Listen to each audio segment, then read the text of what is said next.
Ludmila caminhava pelos corredores do hospital, rumo à cardiologia, onde seu marido estava internado. A amante o havia abandonado. Ela já havia decidido perdoar a traição, fechar os olhos para o passado, mas, ao se aproximar da porta, congelou ao ouvir uma conversa que gelou seu sangue.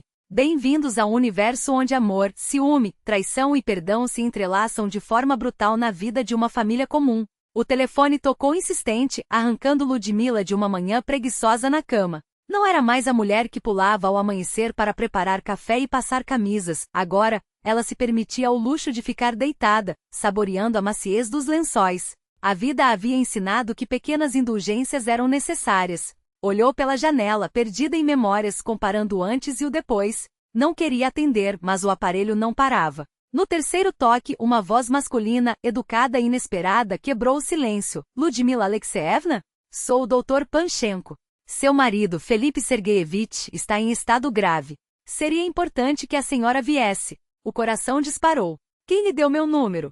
Perguntou, sentindo as mãos trêmulas. A mulher que chamou a ambulância. Ela disse ser sua esposa e que todos os detalhes deveriam ser discutidos com a senhora. Felipe ainda falava algo ao fundo, mas Ludmila já não ouvia mais. A mente turvou, as palavras se embaralharam. Prometeu que iria e desligou, ficando imóvel, olhando vazio pela janela. Pensamentos giravam sem piedade. Felipe no hospital. A mulher que passou seu número. A amante. Ela o havia abandonado. Ludmila fechou os olhos e voltou 6 meses no tempo. Era a esposa devotada, o sol daquela casa, a rainha de um lar onde tudo girava em torno do marido. Acordava antes do amanhecer, preparava seus pratos favoritos, passava suas camisas impecáveis, as mesmas que ele usava com tanto orgulho no trabalho. Ela, porém, vivia de pijamas surrados e chinelos gastos, uma sombra sem rosto. Sonhava com uma vida simples, um filho, um futuro estável, a felicidade dele. Às vezes fantasiava uma viagem romântica, onde usaria um vestido bonito, dançaria sob o luar, jantaria em uma varanda à beira-mar com vinho e música ao fundo. Um dia, ousou compartilhar esse desejo com Felipe. Ele riu. Ludmila, você? Em biquíni? Com esse corpo? E dançar? Parece elefante em loja de porcelana. Fique em casa, cozinhe, seja grata por ter um homem que te ama apesar de tudo. As palavras doíram como facas. Por dias mal conseguia comer, com medo de engordar mais e ouvir outro comentário cruel. Tentou mudar, maquiagem, roupas melhores, cabelo arrumado. Mas tudo que colheu foi desdém.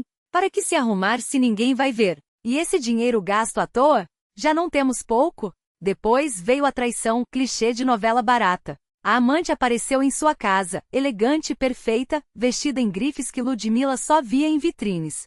Olhou-a com desprezo, como lixo. Ele é meu agora.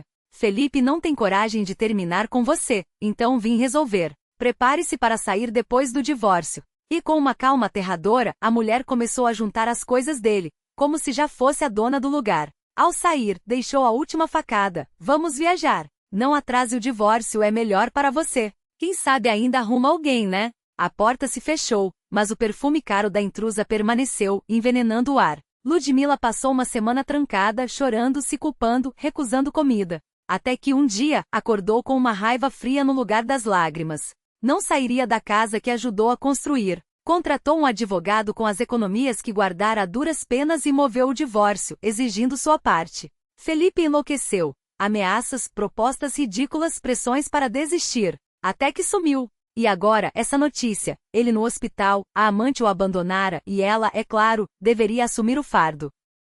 O médico explicou, Felipe precisava de uma cirurgia, a recuperação seria longa. Algo dentro dela doeu. Imaginou sofrendo sozinho, e a imagem a sufocou. Decidiu perdoar. Fechar os olhos para o passado, ajudar quem um dia foi seu amor. Ingênua?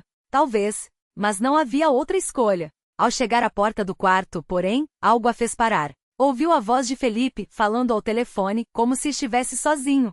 Não a culpo. Quem quer um inválido incapaz de trabalhar ou andar? Ludmila topou ficar, então vou me recuperar, voltar a ser quem era.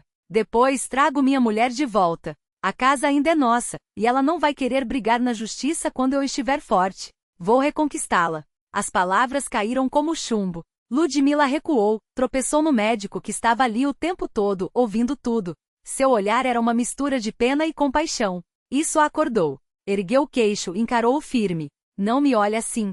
Não preciso de piedade. E com uma determinação que nem sabia que tinha, empurrou a porta. Felipe sorriu fraco ao vê-la. Ludmila, você veio. Me perdoa? Ela sentiu com um riso amargo. Você errou feio. Mas pelo jeito não aprende. E eu, bem, parece que sou mesmo boba. E pela primeira vez em muito tempo, sentiu algo parecido com alívio. Não por ele, por si mesma. Não podia mais ser tão ingênua, tão tola. E o que você era, Ludmila? Um plano engenhoso? Então, enquanto você estava mal, precisava de mim. Mas assim que as coisas melhorassem, pensava em voltar para aquela que te largou aqui, como um trapo sujo. Só tenho uma coisa a dizer, Felipe, isso não vai acontecer. O divórcio já está em andamento e não vou freá-lo. O que posso oferecer é pagar seu tratamento, mas em troca da sua parte no apartamento. Ele se contorceu na cama, a dor estampada no rosto. Você enlouqueceu, gritou, mas logo fez uma careta. O médico se aproximou, pousou a mão em seu ombro. Sem estresse, por favor. Vocês podem resolver isso depois que meu paciente se recuperar. Ela obedeceu em silêncio, saiu da enfermaria e deixou o hospital para trás. Salvar o marido? Nem pensar. Afinal, ele tinha paz que eles cuidassem dele. Ela esperaria. Esperaria pela liberdade que agora parecia um desfecho muito melhor do que qualquer reconciliação. No caminho para casa, revisitou cada passo da própria vida. Depois que Felipe a deixou, tudo mudou. Arriscou-se, voltou a trabalhar na sua área, ganhou bem, comeu o que quis, fez o que gostava, dormiu até tarde. Quase por um momento de fraqueza, tinha assinado embaixo de um retorno àquilo tudo. Só de imaginar a vida voltando a ser como antes, sufocante, previsível, amarrada, um arrepio gelado percorreu sua coluna. Em casa, preparou um café forte e olhou para o celular que não parava de vibrar. Não eram só as ligações da sogra, mais de 20 chamadas perdidas. Mensagens cheias de acusações, de cobranças por coração de pedra, pedidos para não abandonar Felipe na hora da necessidade. Leu cada uma. Depois, com um gesto firme, removeu o chip do aparelho e o jogou pela janela. Nenhum remorso. Nenhuma hesitação. Meses depois caminhava pela cidade, escolhendo a dedo o lugar onde reinventaria sua vida. Felipe se recuperou da cirurgia, mas o divórcio seguiu adiante. A casa foi vendida, o dinheiro dividido. Com a sua parte, e um pouco de ajuda dos pais, ela comprou uma estúdio aconchegante num bairro tranquilo. O ex-marido? Nunca mais deu sinal de vida. E isso sozinho, já era uma vitória. Por falatórios de conhecidos, soube que ele tentou reconquistar a amante. Chegou a comprar um carro para ela com o dinheiro da venda do apartamento.